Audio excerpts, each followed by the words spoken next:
The next tip I have for you is how to do hands and knees cat and cow. Now the poses cat and cow can be done from standing or sitting, but one common way of doing it, which requires a little bit of conscious, mindful pointers, the tips I'm going to give you now.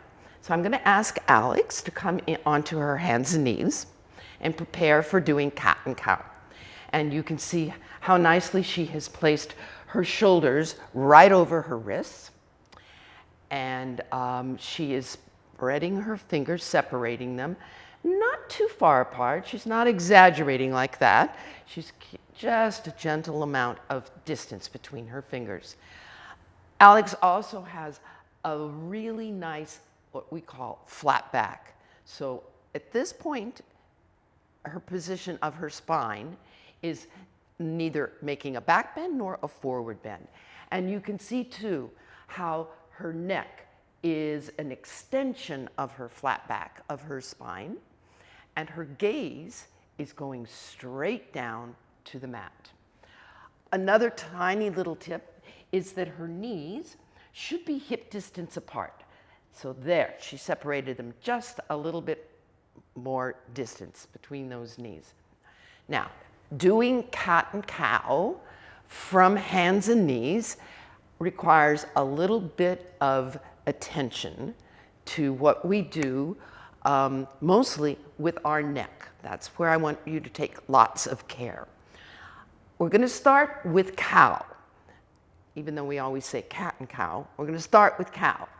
And cow is initiated by an inhale, where Alex is just going to move her hips and her tailbone up towards the ceiling and let her navel sink towards the floor.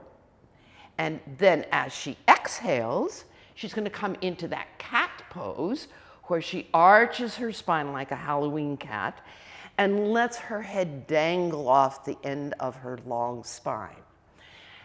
Inhaling again, coming into her cow pose, she sends her chest right through her arms and her gaze forward so that the front and back of her neck, you can see so nicely with Alex's hair up, the front and back of her neck are the same length, and the tailbone is lifting towards the ceiling.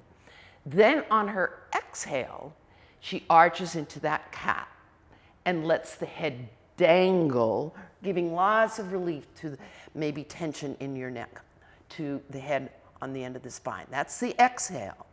And then I'm going to ask Alex to take an inhale and come to a neutral spine again, where she's taking her gaze down onto the floor. And Alex, if you want to take a rest now, I'd like to talk about one other tip that I want to give in cat and cow.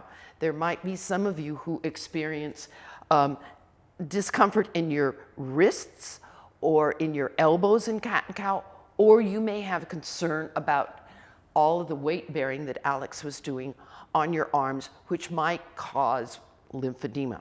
And we have a tip for that too. So I'm going to ask Alex to come forward onto her hands and knees again, and then I will hand her 2 blocks, and we'll put one under each forearm. So put her forearms onto the blocks, and look at that. That's nice. It gives her support. It takes the weight bearing off of her forearms, which is a good way to relax our concerns about lymphedema and any pain or discomfort you might be having in your elbows or wrists.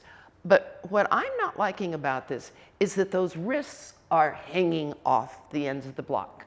So we're going to take another set of blocks and put them like railroad tracks. And then Alex is going to come back onto, now that feels a little bit more support, doesn't it, Alex? A lot. And she can do the same cat and cow. And please notice what she does with her neck, so that when it's exhaling, she lets the neck drop. When she's inhaling, she looks forward, and the front and back of her neck are in the same length. 2 additional tips for cat and cow on hands and knees. These are really cautions.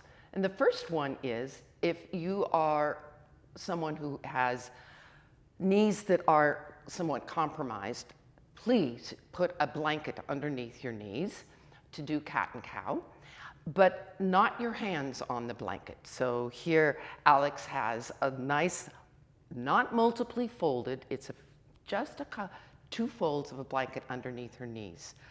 More folds would not give her more comfort. It would actually destabilize her. This second and last tip I'm going to talk about in cat and cow is the natural tendency when we do cow pose, when Alex takes a breath in, lifts her tailbone, and brings her head and looks up at the ceiling, look what happens to her neck. Do you see how the back of her neck is very short and the front of her neck is very long? That is not a healthy way to put your head and have your neck, especially if you are someone who has had or is undergoing chemotherapy. So Alex is now going to take and lengthen her neck so both the front and the back are the same length. And you can see that she's not looking at the ceiling. She's sort of staring and gazing down towards the floor. That's where your neck should be in doing cow pose.